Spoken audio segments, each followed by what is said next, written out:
Hey guys, welcome to our discussion. We're going to be talking about UFC 293. We're starting to go over all the fights from the prelims to the main event, and just kind of give our takes. We're pretty avid MMA watchers, and just want to give our takes and just see, what we think this weekend's going to look like. So the first fight is Kevin Yusei. Is that how you say his last name? Yeah, Juice. Jusei versus Kiefer Crosby. So I don't know much about these guys, but I know you do. So why don't you fill us in a little bit? Yeah, so Kevin Juice, this is his debut. He's from City Kickboxing. Um, he's the dude that has been talked about beating Izzy in the sparring rounds. He's going up against Kiefer, who is also making his debut, fighting out of SBG under Kavanaugh. The fight that I saw for Kevin Juice, he took a lot of not even damage, just some of the hits that he took were really crazy, and the fact that he just kept walking forward was wild. So it seems like he's pretty tough, but he looked a little stiff with the stand up. Okay. He's a judo fighter, so when he gets in in the clinch and stuff like that, he seemed to do a little bit better. uh Kiefer, though, he's, from what I saw, because it was a boxing match, he's pretty good with the boxing. So if it ends up being a stand-up match, Kiefer might give Juice some problems. Okay, But I got you. yeah, that's what I got for them for the most part.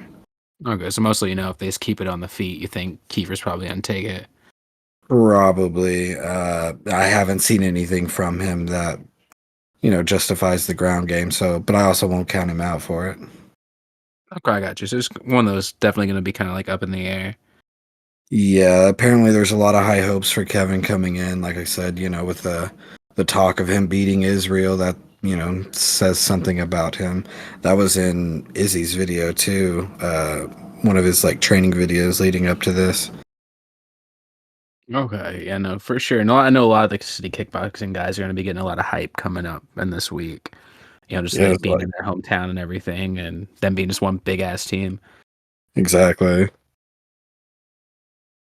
But I think we should move on to the next fight. It's going to be Shane Young versus Gabriel Miranda. I believe I say his last name.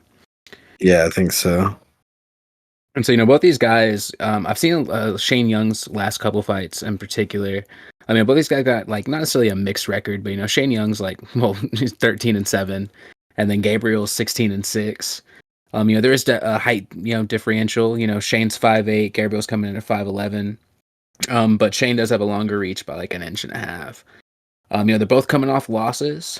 But Shane, anytime I see him, he's an interesting cat because he does mix it up a bit. He tends to keep it on the feet, but he does have 6 knockouts, 4 subs.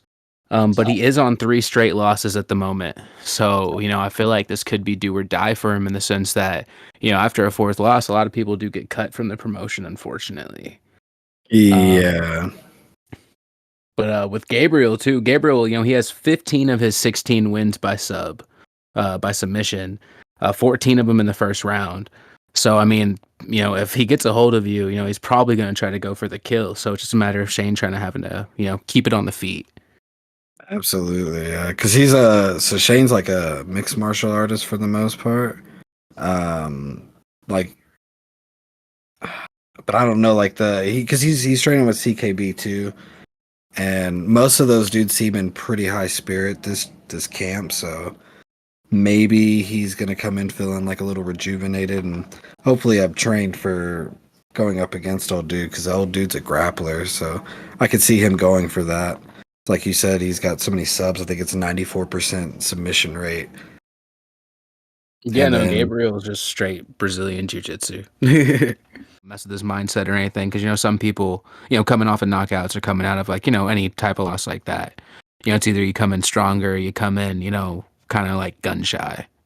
But we can definitely talk about the next fight, which is your favorite. Mr. Mike Diamond. He lost the name Blood after he lost 2 fights in a row. Respectfully. Uh, Respectfully. It was really funny just to go on there and see that that was even his name because I only knew him as Blood Diamond for so long. Then UFC's got him listed as Mike. I was like, wow. Yeah, no, it kind of took me back too. I didn't know that until this past week. But I mean, Blood Diamond has a record at 3-2. He was 3-0 coming into the UFC, but he has lost his last 2 fights in the UFC. His first loss, I'm blanking on who it was to off the top of my head. Oh, it was Jeremiah Wells. He got subbed by, and then his last one, he lost a decision to Orion Kase. And in my opinion, that was kind of a lackluster decision. I mean, I feel like he lost all 3 rounds. I mean, he did have some good moments, but it was mostly just him being on the defensive. Mm. And the thing is, too, I don't mean to, kind of harp on it, but the last person he lost a decision to is 1-2 in the UFC, and his one win was being against Blood Diamond. Yeah. So, and I mean, he really has no like ground game for the most part. He was a kickboxer beforehand. I'll give him that. He's a very talented kickboxer. But when it comes to the world of mixed martial arts, like, he's majorly. It's been shown that the ground game's the one thing that he majorly lacks. I like even just watching some of the videos I've watched over the past week of them boys. I haven't seen much of him as far as the training goes. They've been kind of focusing on a few of the other dudes, so I can't even really say that he's been working a lot on any of that. I also don't know anything about the other guy. I think this is his debut fight, right? Yeah, it's Charles Radke, and he's making his debut. He's off a 4-fight win streak right now. He's 4-0 in CFFC, so he's out of a Cage Fury. That's what he's been fighting out of. Of his last 4 wins, he has 1 decision, he has 1 sub, which was a rear naked choke, and he has 2 TKO wins. Look at him. And his last loss was a KO loss 2 years ago. So I mean, he hasn't been knocked out before, but he has gotten a little streak going since then. Looks like he might want to keep that going for his debut as well. Yeah, no, for sure. It's just a matter of seeing if he's going to keep it on the feet. Because I don't know much about Charlie, but if he does keep it on the feet, Blood Diamond definitely has a chance. But like I said, he has 1 rear naked. I don't know how if it was like standing or if he got it on the ground, to be honest with you. But if he can get him on the ground, then he can possibly pull submissions out of his bag. That'll be interesting. We'll see. I mean, he's Blood Diamond CKB, so I'm gonna root for him. But we'll definitely see. You'll definitely see. I honestly feel like Charlie is probably gonna come in and take it, but like I said, you never know. Yeah. So we can go into the next fight, which is Nazarat, and I cannot pronounce his last name for the life of me. I always mess it up. But I'm not even Nazarat gonna try. versus Landon Quinones. So Nazarat's 2-2 in his last 4 fights. His last loss was a UD to Dan Hooker and Bobby Green. Actually, that was his 2 UD losses. Okay. But he has had his last 2 wins by unanimous decision, so he's on a 2-fight win streak.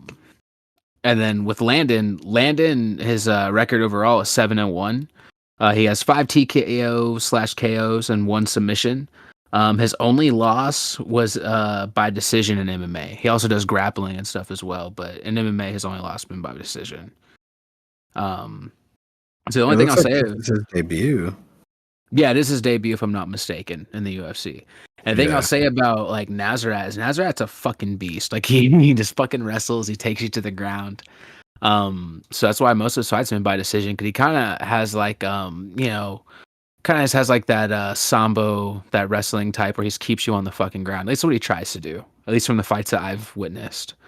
Thing about Radke is or not Radke, sorry, Quinones. He does only have 1 loss by decision, so he probably does have a chin from his last few fights. But I feel like with him, it's going to be an uptake in competition since this is his UFC debut. So it's definitely going to be kind of a more of a skilled opponent than probably what he's used to. Yeah, it seems like it'll be a challenge, especially with Nazarat coming off of the wins.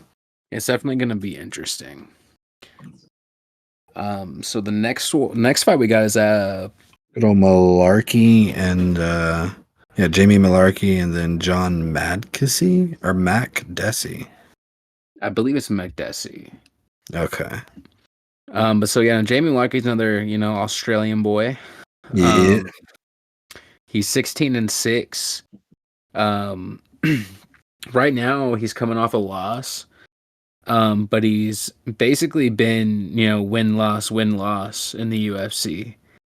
His last loss he was KO'd, unfortunately. So I don't know if that's gonna, take effect in this, fight coming up. John is a good old Canadian boy, eh? Yeah. He's 18-8. He's also coming off a loss as well. He's Yeah. also trading wins and losses. All of his fights in the last 6 years have been decision. Ooh. So Not much it's of a finisher. yeah, no, not much at all. So and Jamie's fights too. Typically, I know his last one he was KO'd, but most of his fights usually go the distance. So I feel like it's probably potential to be a war, possibly if they keep it on the feet and just go at it all 3 rounds. Yeah, I guess I'd probably just lean towards Jamie just because he's got home advantage. Other than that, that might be a bit of a long one.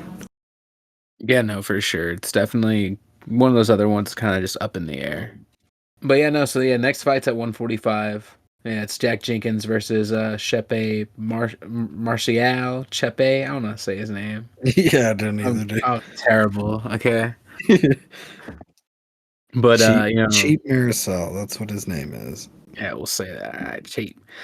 But Mr. Jenkins here is 12-2. I know his last fight is coming off of a win, and he has 2 decision wins in the UFC. Yeah, I've caught his last 2 fights, and he usually puts on a show. That's the one thing I'll say about Jenkins is he has like really good fucking leg kicks. Yeah, I'm pretty sure I watched his last one. It was a pretty good fight.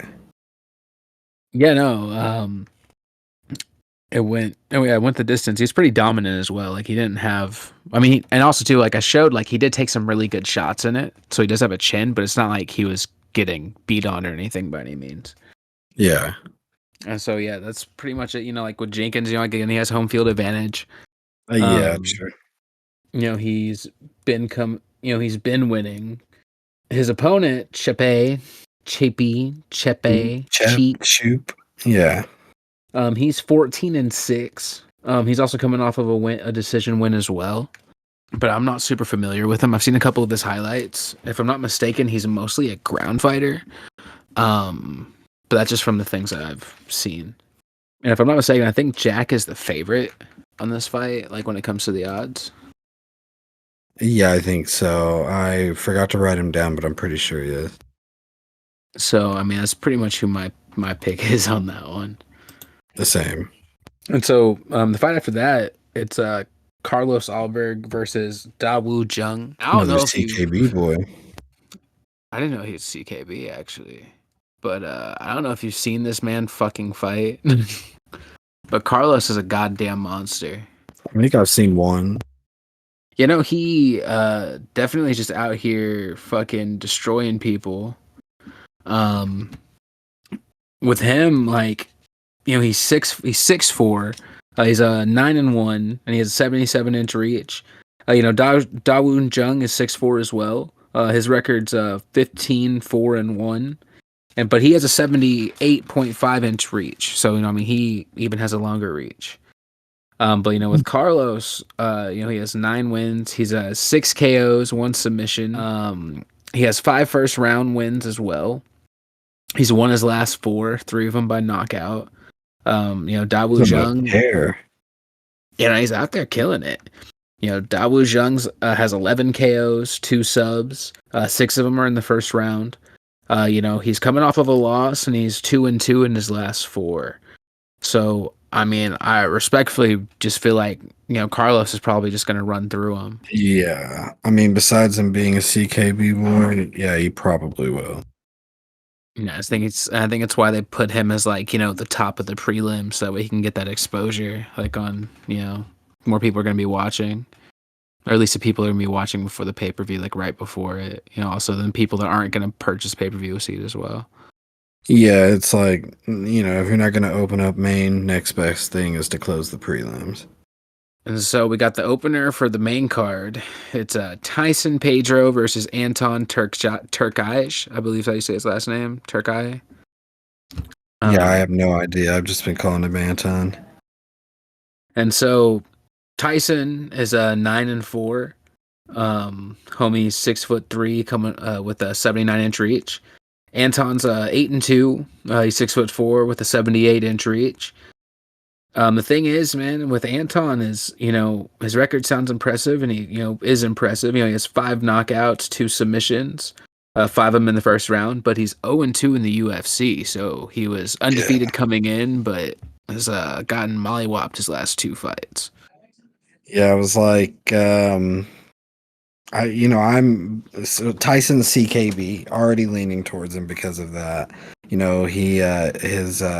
his spirit's just in any of the like vetted videos or the embeddeds that I've seen. Like he's out of all the boys in CKB, he seems like the most hype for this. He seems like he's coming in with a lot of energy. Again, he's kind of got home advantage. Um, Anton, I saw him training a little bit with Sean.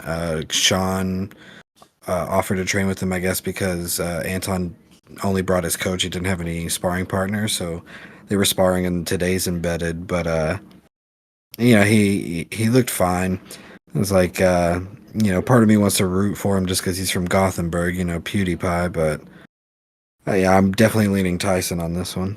Yeah, no, for sure. Like, I wanna give out hope that Anton's gonna show some shit because like on the regionals we're coming in, he was tearing shit up. He was 8-0, but Tyson as well.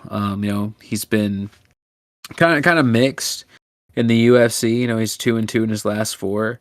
He lost his last fight via UD, but he has 4 knockouts, 5 subs, so he's very mixed. If he gets you on the ground, he's gonna be able to submit you. If he keeps you on the feet, he can knock you out. So there's just multiple things to worry about. Yeah, not to make excuses for him, but I was watching Volk do breakdowns for it and give his picks, and I'm pretty sure it was Volk. He mentioned something about Tyson having a stomach bug the day right before the fight, and that was part of the reason his performance wasn't as good as it could have been. So don't know how true that is, but something to think about. Yeah, no, we'll definitely see. It's kind of like when Derek Lewis just said, his last few fights he ain't been in shape, and his last one he comes out, Masvidal flying knee and motherfuckers. So, Yeah, that was you sick, know, dude. What a good fight. we'll definitely see. Yeah, I'm hoping for my boy. So the next fight is Justin Taffa versus Austin Lane, which is a rematch. Yeah, the rematch. Their last fight was, pretty interesting, like in the sense of like how it was going. I mean, it only went like 30 seconds, but in my opinion, watching it, it kind of seemed like Taffa was kind of taking control. Kind of had homie on the back foot. Yeah, I agree. From what I saw, like right up until that eye poke, it seemed to be Tafa being the aggressor with a little bit of success. Yeah, no, definitely. And I'm just looking at the odds right now. It's just interesting because Taffa is the favorite, obviously, but it's kind of not by like a big margin, but it's pretty favorable. Yeah, I mean, and besides him just probably looking to get a little revenge from the eye thing, because it looked really bad. I'd probably carry a little bit of a grudge myself had that happened to me. Besides that, he's also got a bit of a home advantage. Yeah, no, definitely. And I feel like with that, the crowd will definitely give him some good energy. He'll Yeah, probably go in just feeding off that. And the thing with Taffa is, he's dangerous. He has 6 wins, all 6 by knockout. So, and I mean, don't get me wrong, Austin Lane's no one to play with either. I mean, he has 12 wins, 11 by knockout, 1 by submission, so all finishes. So, I mean, both these guys are killers in their own right. Just a matter of who's going to, strike first. But, the last fight was only like 36 seconds, so we really it didn't get was to so see short. much. Yeah. It was very Well, short. it should be a banger. It should be. And after the heavyweights, they're gonna pull out the flyweights. We got number 10, Manel Cape or Cape. I don't know how you say his last name. I think it's Cape. He's gonna be fighting debuting Felipe dos Santos. Um, both these guys are bad boys. In their own right, especially in their own division. Manel's number 10. He got 18 wins, 6 losses. He won his last fight by a UD.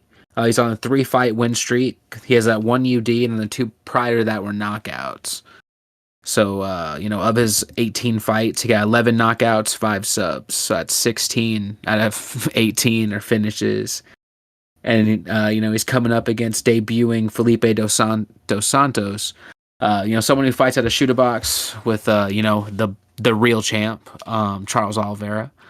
And Felipe on the regional scene in Brazil, 7-0. All his fights have been decisions or subs, so I feel like it's definitely going to be an explosive contest in that weight class. Yeah, it looked like Felipe, his last fight from the Contender Series was an opponent, and the opponent ended up not making weight, but Felipe still went out there and beat him. So it looked like that's part of the reason he's getting this opportunity to get on this card. Okay. Manel, is that is that what we're saying? Manel? Monel, yeah. Yeah, he I believe he's replacing Kai Kara France on this card. I think Kai was on here, but he had a concussion in camp, and so obviously you don't play with that, and they pulled him out from it. Oh shit. Okay. So these guys both got to be brought in here on a big Yeah, spot in the card. yeah, I'm saying like main three. That's a good spot to be at. So they're both coming in with an opportunity to both get a lot of coverage, and so if they go out there and put on a good little fight, people will start liking them quick.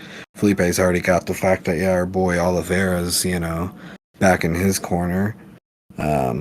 And then Manel just seems like a pretty cool dude. You got to see him in the Embedded, I think, episode 2. We got to see both of them, but yeah, they both seem like solid dudes. It'll be a good fight, I think. But the next fight, the co-main event, the Ooh. heavyweight bout, Yeah, Tai Tuivasa versus the scary man, the real Skeletor, Alexander Volkov. yeah, big I old mean boy. that respectfully. Yeah, that dude, I forget how tall he is, like 6'8" or something. 6'7", yeah. Yeah, 6'7", he's a tall motherfucker. But this fight's definitely gonna be fun. It's gonna be interesting. It's kind of up in the air. The thing with Tuivasa is, he's coming off of a loss. Yeah, 2 of them. He lost to Gon and Palphovich. But I Yeah, mean, it's Gon and fucking Palphovich. yeah. It's not like he lost to anybody. It's like a fucking joke or nothing. No, yeah, he lost to some serious people. Before that, he was coming off the win of Lewis, I believe. Yeah, if I'm not mistaken. And he was out there fucking going on a tear. I think he was on like a 4 or 5 fight win streak before he fought Gon. Yeah, he was really killing it. Like he was definitely in contention of title. And then after he lost to Gon, he made like a 3-month turnaround to fight fucking Palphovich. And homie's just ready to game. So, I'm honestly rooting for him. I'm hoping he makes it. But he is the fucking underdog in this fight. Yeah, I mean So, Volkov, like it's definitely hard to count Volkov out. Like from the sounds of it, from the embeddeds, he's wanting to keep it standing up. He's wanting to go out there and put on a good show and have just like a good war with Tuivasa. But he does have the ground game and stuff like that. He's a Brazilian Jiu-Jitsu fighter, so he could always bust that out at any point in time if he doesn't want to use his length and shit to try and keep him at bay. So it could go a few ways for Volkov if he was to win it, but I'm also going to lean towards Tuivasa winning. I'm wanting Tuivasa to win, but I'll also give to Volkov he's coming off of 2 KO wins, like 2 first Yeah, round knockouts. And that motherfucker got 36 wins, 10 losses. I mean, he's been in a lot of fucking fights. a lot of them. He's got 24 KO wins too. Yeah, no, it is fucking ridiculous. And he does have 3 submission wins as well. So, he can also pull out a sub, like you were Yeah, talking about. And, since 2020, Volkov's only lost to 3 people. He's lost to Curtis Blades, Cyril Gahn, and Tom Aspinall. Which I mean, Oh, those other are. Yeah, I was like, other than the first one. I was like, other than Blades, those are like top contenders. And don't get me wrong, I mean, Blades is a good heavyweight. He's just not, top 5, Yeah, respectfully. respectfully. I'm gonna look at the division and see if he's like actually top 5. Watch him. He's like ranked 5. He's like, what are you fucking talking about? He's Nah, like, he what? has to be like 8 or 9, maybe. Fuck, he's number 5. No shot. Listen, Shit. man, you. My bad. We're sorry, Curtis. We're sorry. So yeah, no. So he's only lost to people in the top 5. Volkov is no one to fucking play with. Yeah, no, I But think it'll be a banger, honestly. it's definitely gonna be a banger. I feel like it's definitely gonna be a finish. I don't think there's gonna be a fucking decision. An interesting thing about Tuivasa that I found was he doesn't really fight out of a particular gym. He's kind of got like his own little team that he's assembled. And he just surrounds himself with a lot of his homies and shit when he's in camp. I just think that's interesting. Okay, so homie just out here with like his little fucking G unit. Yeah, it's like he's got a couple of people that he has for his actual like striking and whatnot, and then just the homies are training with him every day. It's kind of cool. Honestly, it's pretty dope. I mean, at least hopefully they'll fucking be honest with him. That's the only thing is hopefully he's not surrounded by a bunch of yes men. Especially if I'm Yeah, coming off losses. yeah. Hopefully somebody will be like, "Yo, you just fucking need to get moving, brother." Yeah, that's what I'm saying. Hopefully he'll get to do a victory shoey this weekend. Yeah, hopefully we'll get to see one. Fingers crossed. But we come to the main event. It's the Main middleweight event. title. It's the boy, Stylebender, Israel Adesanya versus Sean White Trash Strickland. And that's from Yeah, his own mouth, not mine. that's Deshaun Strickland. Yeah, Deshaun Strickland. I gotta give him the moniker. Imagine Bruce Buffer saying that. It'd be fucking gold. Bro, that would be the best thing in the world if he was just introducing it. He's like, Deshaun Strickland. Oh, Um, dude. As a fuck you, Izzy should fucking have Bruce announce him as the Black Dragon, not as the last Stylebender. that would be great. Dude, I would love every second of that. Yeah, like there's just a lot of things about this fight that I'm looking forward to between the press conferences where they actually sit with each other and shit. To the fight itself, it's gonna be really fun. Oh yeah, no, it's definitely gonna be a lot. I'm just, the thing with this fight is I feel like it's gonna go one of two ways. I feel like there's definitely potential for there to be a finish on either side, or it's gonna go all 5. Yeah, I'm hoping that this ends relatively quickly. Like I see, like man, it's hard to say. I definitely can see it ending pretty quickly if it stays standing. If Sean tries to do some of his wrestling, which he probably should, um, it might make it go a little longer, all the way. But I don't know. For me, it still leans pretty heavy to one side. Yeah, no, I get that. I feel like, everyone's leaning towards Izzy, For obviously. sure, yeah. And I mean, I don't blame him. I will make a case for Sean. I feel like for Sean, I don't even think he necessarily needs to take Izzy to the ground. I think what he just needs to do is just like to give him the threat of the takedown. Like, like while he's striking, mix in a single leg, but not even fully go for it. Just put that in Izzy's fucking mind, like, oh shit, he might take me down, you know? And use it as distractions to actually throw strikes. I just wish personally, as a Sean Strickland fan, that the motherfucker would throw more leg kicks.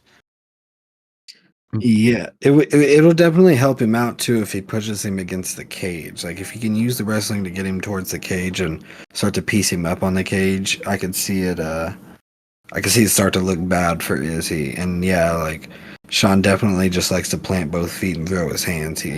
It's funny in sparring you see him fucking kicking his sparring partners in the face all the time, but then in his fights, it's like his feet don't leave the ground.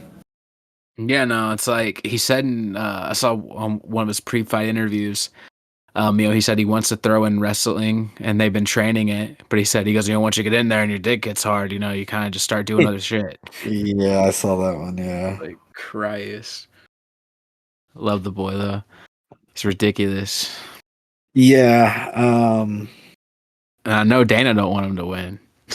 No, yeah. There's going to be a lot of people that don't want him to win. I mean, obviously he can be a bit of a brand risk, but he's still a good fighter. He still is pretty funny, honestly. And yeah, he's almost like a fucking Joker to Izzy's Batman at the moment, Like it's just going to be a really good back and forth, I think. He really is. Like, I thought it was funny at his pre-fight presser. He was saying he's like, I don't care about the belt. He's like, I'm just here to get fucking paid. Like, he just straight up. And with that mindset, I don't know if he's actually coming in to actually win. And that's the thing with No. Sean. There's a lot of times, like he said in his last couple fights, that they paid him like a fixed rate. So I feel like a lot of times, sometimes if that's the case, especially something like this, that he doesn't give a shit about like winning because he doesn't get like a win or lose. But I don't know how that's gonna go with this title fight. See, if he wins the title, like it just, you typically get pay-per-view points at that point as being the champion. But yeah, no, it's definitely not the only time that he's mentioned something like that. Like, when this was all first rumored, I think it was Helen that was giving him an interview. He was saying, am I going to be able to beat him? I don't know. So he doesn't seem like he's super confident. It's like not until now, these recent press conferences, is he talking about, I got to go out there and knock him out. We got to, Izzy can't stay being the champion. We got to get a new one, da da da. But, yeah, it does give a little bit of an energy here and there that, he doesn't think he can win. Yeah, no, definitely. It just depends on like, what kind of Sean Strickland we're getting, when he comes in there. Yeah. Well, he You brought know, his girlfriend with him, so hopefully he'll get it in before he goes out there, and he'll be like ready to go. hopefully he'll be fucking roaring. Yeah, I know you said, he might need to try to get like a submission on Izzy. Just a little fun fact about Mr. Strickland. He hasn't he hasn't subbed anybody since 2014. yeah, dude. It's like once he gets in there, dude, he just wants to put his hands on people, man. And don't get me wrong, it fucking works well for him sometimes, and then other times it doesn't. Alex Pereira, he tried to put his hands on them, and Alex Pereira just fucking knocked his ass out. Yeah, no, definitely. I feel like though that's the difference is like it's something he was saying about the difference between Izzy and Alex, and he's kind of talking shit on Izzy a bit. But like, if you take the shit talking aspect out of it, like what he said wasn't necessarily wrong. You're saying the difference between Izzy and Alex is Izzy has a bunch of fucking power. Like I don't Izzy, I mean Alex has a bunch of fucking power. Like Alex will fucking just like can knock you the fuck out at any moment because he's just so fucking strong. Where he says Izzy's more crafty. Izzy doesn't get hit. Izzy doesn't stand there and bang like Alex would. Like Izzy avoids getting hit, and he's more methodical with his shit. For sure, yeah. So, and I feel like that's the thing is I don't really necessarily see Sean getting knocked out unless Izzy hits him just right on the fucking button. You know what I mean? Like he finds that sweet spot. Other than that, I don't know. It's gonna be interesting. I guess we'll have to see. I mean, is he definitely capable of knocking people out? And I don't know if you probably don't, but in a lot of his videos he's put out leading up to this, he's been doing a lot of strength training, like actually like building muscle mass and stuff. And some of it looks really intense. So if that shit, if he's doing that shit every day, there's definitely no way he hasn't put on muscle for this. Um, so we'll see. Anything could happen, but final predictions for me: Israel Adesanya wins probably by knockout. Okay, I got you. I feel like it's gonna be I don't know. We'll just be interesting and say it's gonna be a knockout from either person. Either way. Either way. I don't know. I don't want it to go all five to be honest with you. I don't want this to be another Cannoneer fight. Yeah, I don't like love Izzy to death. Don't want to watch him come out to the Undertaker theme and then proceed to give me the longest, just nothing that I've seen. This time he comes out to Stone Cold. Drinking fucking beer on his way out there too. The crowd's just chunking a bunch of beers at him. It's like fucking drinking G Fuel. It's just fucking gamer subs, bro. Gamer subs. Oh, gamer subs might be. Yeah, that's the one with the anime titties. Fucking no, when you were saying, he's doing that strength conditioning and shit, it's just making me think of like, oh damn, he's gonna put that bony strength with some muscle and start punching like Luffy and shit. So I'm saying, bro, he's like he's always been very tall and lanky in the middleweight division, so I imagine it's not been easy to build muscle mass properly for him for a while, and so now he's finally at a point where he's starting to put some muscle on himself, and I'm like, if he could actually put some strength behind some of those punches he lands on these people, it might become a pretty dangerous situation. That's why I'm surprised that he didn't do really well when he did the jump to 205. I would expect with him putting on muscle for that, he would be able to go out there and like really knock some people out. But I guess maybe he loses some speed when he does it. But I don't know. Well, when he fought Jan, he was fighting at his natural weight, so he came in at 196. Like he didn't even weight cut or anything. He didn't fucking like he fought at 205, but as a 186. Came in at 196. 196. That's still wild though. Yeah, and like Jan walks around at like 220, 230. So like Yeah, it he was like rehydrated and shit. yeah, it was like he probably got back up there. Yeah, so that shit was wild. But yeah, no, man, I agree. Izzy probably gonna, get behind it. Because the thing too is like with lanky guys, I've noticed, they do have a lot of power, like Izzy or like Kevin Holland.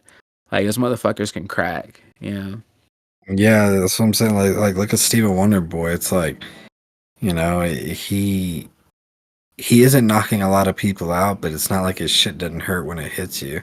Kevin, I couldn't believe he took half the stuff he took, dude. It was wild to me. Yeah, no, dude, Kevin's a G. He is, bro. Kevin Holland's the man. But Did you see, by the way, in case either of these dudes don't make weight, Cannonier's the backup fighter?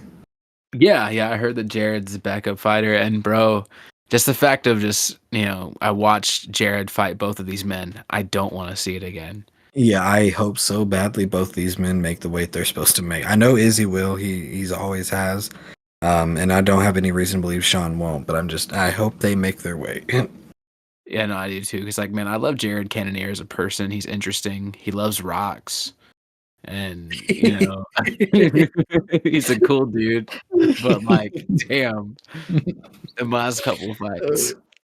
Don't want to watch it. Yeah, I'm with you, brother. But yeah, no, man. So I He definitely likes feel you. rocks. But yeah, I think that wraps up 293 for us. Yeah, no, definitely wraps up 293. We both think Izzy's more likely gonna win. Probably. But that's pretty much our 293 predictions. Let us know what you guys think. If you guys have any differing opinions or if you feel strongly, love to hear it. Love not necessarily to debate, but just love to hear different opinions. Yeah. And yeah.